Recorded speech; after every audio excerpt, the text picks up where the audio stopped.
All right then. So now what we have to do is we have to create this template. If you have a close look over here, we're having two different internal boxes over here.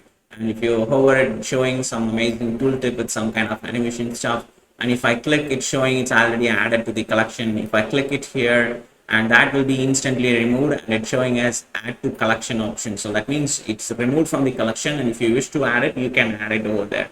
Now if I add it again, it changes the icon color and it's showing as added to collection. Even if I refresh it, it will still show the same. It's added to the collection. It's because it saved these changes directly into the cloud, right? So to achieve this, so first let's bring this outside thing. So let's go ahead and over here, what I'm going to do is I'm just going to add some class name for it. So class name.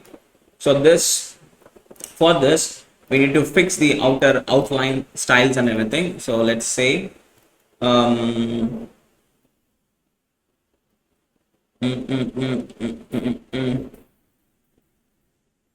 before doing that, let's bring the import motion from the framer motion.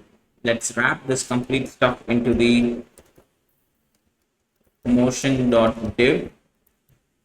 Inside this motion.div, let's bring a division, which is going to be a fixed height and everything. So width, of course, it's going to be full width, but the height is going to be, initially it's going to be 500 pixels, the height. But on the 2XL device, this extra large device, I'm just fixing the height as 740 pixels. That's the height I'm going to fix it on the extra large. And rounded device, BG gray, rounded medium, BG gray, it's going to be 300 or 200. Let's keep it as 200. Overflow, of course, it's going to be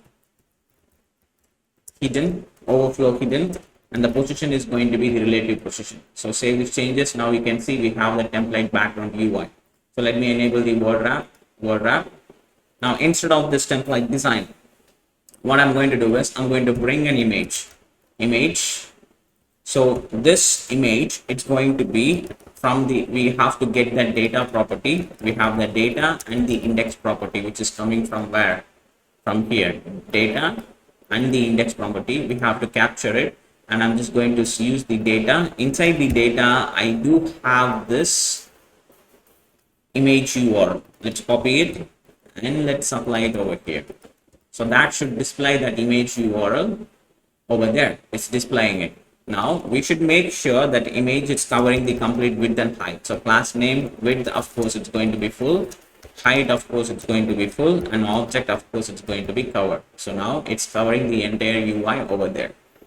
Now, what I need to do is, all I have to do is to on hover. It's like whenever I'm hovering it, I need to bring that background some shadow effects, and I need to bring these two different kind of options and everything.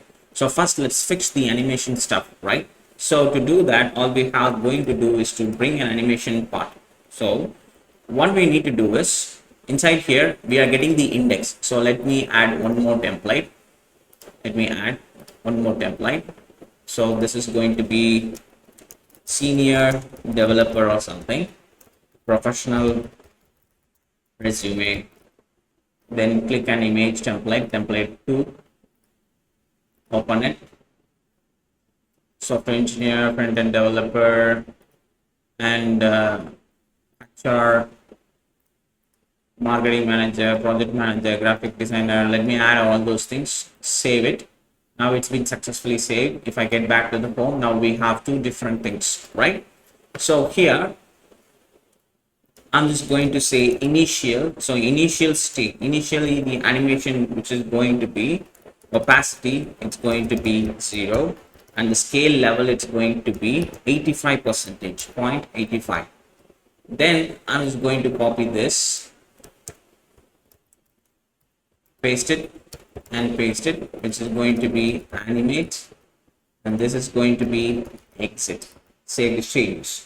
So we need to make sure now it's not showing anything. There's a reason, because animate is going to opacity level is 0. So let's change this to 1. Now you can see it's bringing both of them together. right? It's bringing both of the IDs and objects together. So we need to avoid that. So how can we avoid that? We can use the transition effect. While transitioning, so transition, I'm going to delay 0.3 seconds. So each index needs to be delayed 0.3 seconds.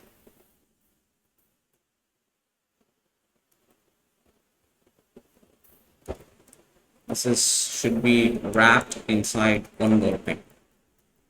And ease, it's going to be ease in out. Save these changes, and now if I refresh it, we can see it's waiting 0.3 seconds. So each index, that's the reason we are getting the index property. So each index needs to be wait for certain number of time. So at some point we might get the warning. So to avoid that warning, we can get that ID property and we can set it as a key parameter, or we can use the index as well as the key parameter. All right. So now you can see the animation stuff is working fine.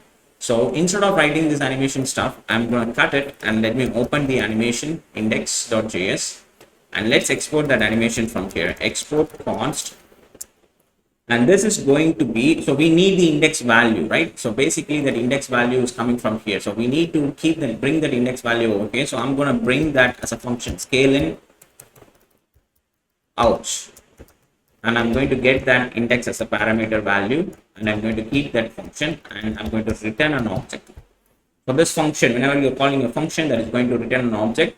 So now instead of this equal sign, bring the colon and delete this single curly brackets and delete it at the behind as well as, and add the comma at the end. Save these changes.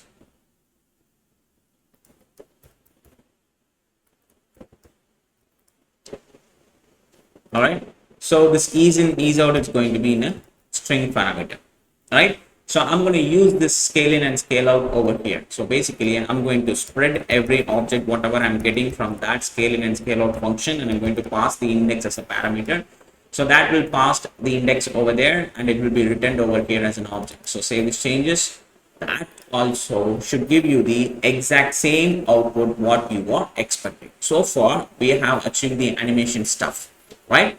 Then all we have to do is when you are hovering it, we have to bring back that particular option, and we have to display that add to collections and add to save options over there. So that's what we are going to do next.